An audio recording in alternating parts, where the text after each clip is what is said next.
कोणत्या एका विशिष्ट वर्गातल्या लोकांना सियाटिका जास्त होतो का? हा जो तुमचा प्रश्न आहे हा योग्य प्रश्न आहे. कॉमनली जर बघितलं जनरली आपल्याला बघायला मिळेल हा 40शी नंतर शक्यतो जास्त आढळतो.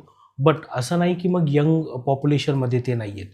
यंग पॉप्युलेशनमध्ये ट्रॉमॅटिक आपण खूप कॉमन पकडतो किंवा कंजेनायटल की बाबा काही तुमच्या मणक्यांमध्ये काही पहिल्यापासूनच काही फेरबदल आहेत, जडणघडण बरोबर झालेली नाही आहे. तर त्या मुलांना अगदी 18-20 वर्षापासूनच काही काहींना हा त्रास जाणवतो. कंजेनायटल सियाटिकाचे कारण हे बऱ्यापैकी म्हणजे एक मी जसं म्हणेल की हा वेगळाच एक आपला पॉडकास्ट बनू शकेल.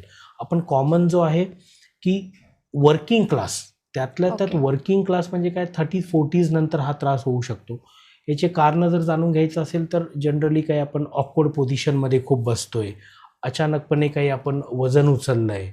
तर हे 2 खूप मोस्ट कॉमन कारणं आहेत सियाटिकाची उत्पत्ती होण्याची.